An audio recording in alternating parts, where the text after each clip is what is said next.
Hey everybody, I'm Steven. I'm about to go see Toy Story 4. I will catch you after the credits. Everyone, Bonnie made a friend in class. Oh, she's already making friends. No, she literally made a new friend. I want you to meet Forky. Hi. Hello. Hi. Ah! So getting back from Toy Story 4, I have some mixed emotions.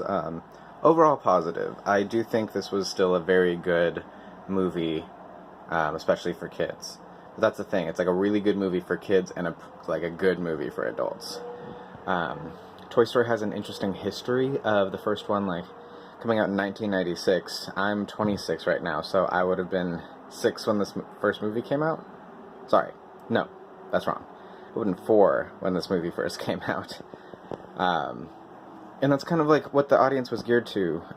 The movie was geared to younger kids, and then when the second movie came out, we were all a little bit older. We had to deal with losing toys and giving some away and how hard that could be. And then by the time the third one came out, a lot of the kids who saw the first one were college age, like Andy was. And we all had to deal with growing up, and we didn't have toys anymore, and it's hard to give some of that stuff up.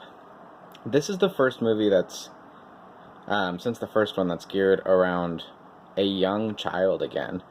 And it kind of shows, because, it's the first one that a lot of us as adults are probably taking our kids to. And for them, this movie is going to be great. They're gonna absolutely love it. You're gonna love a lot about this movie.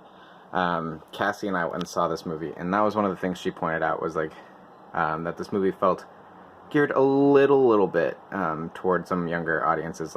She was saying that there are some scenes in here that my kid would love this. I'm getting a little bit bored by it, and not to give too much away, but the plot deals around this new character, Forky, who is a spork that the little girl in this movie makes into a toy, basically. And the whole movie, he's dealing with the fact that he's supposed to be garbage, but he was turned into a toy. That being said, the little girl in this movie loses him, and Woody, feeling like his purpose has been fulfilled, he saw Andy off, and he's not getting played with as much by this little girl because he's a cowboy.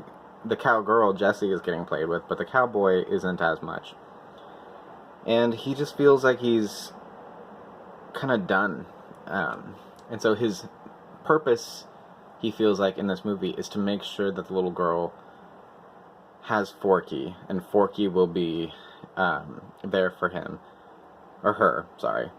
But there's a lot of we got Forky back, we didn't get Forky back, we got Forky back, we didn't get Forky back, we got Forky back, we didn't get Forky back.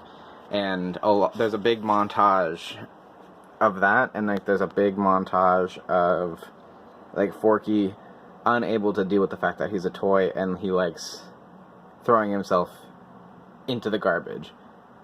Those are the two nitpicks of this movie.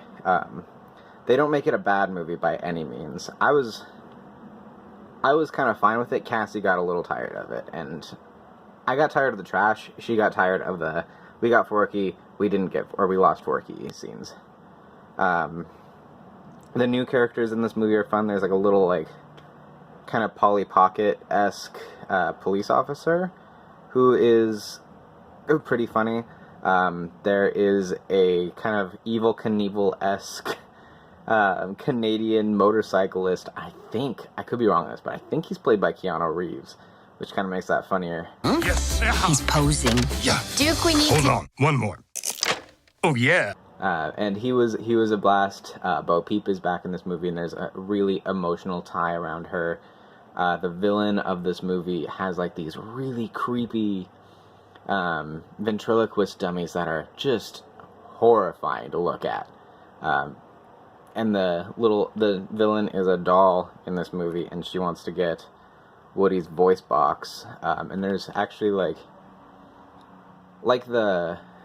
this is the first villain that felt less like a villain. Whereas in Toy Story 3, the villain started off not feeling like a villain and kind of turned out to be just a bad toy.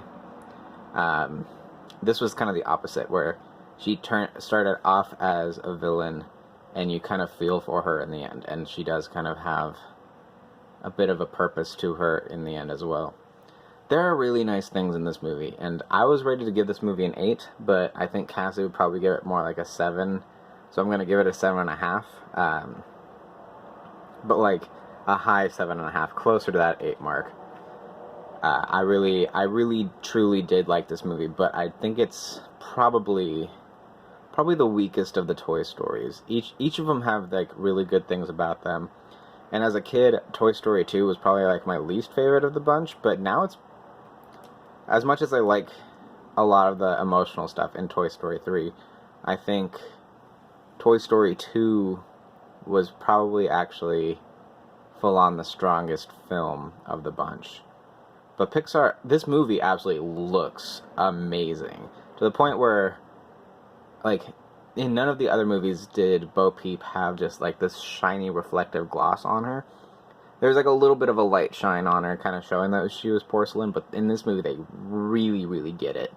And Woody looks full on plastic. The Toy Story movies really, I feel, mark how advanced our CGI animation has gone. And if you don't believe me, look at some of the images from the first movie compared to this one, and it's night and day. As like that first one, like, it's a really good movie, but the animation is definitely dated. And you go back to older Pixar movies, and they all kind of have that dated look now, but most of them held up a little better than that one. But that's because it was like the first of its kind, so you can't blame it too hard. There are several after-credit sequences. One of them starts off right as the credits kind of roll. I think there's 3 or 4 mid-credit rolls, and then there's one little kind of funny gag at the end that you may or may not want to stick around for. If you really like the Evel Knievel-esque motorcycle guy, you'll probably want to stick around for it. If you're kind of indifferent, wait till it comes out on DVD. But the other ones are worth sticking around for.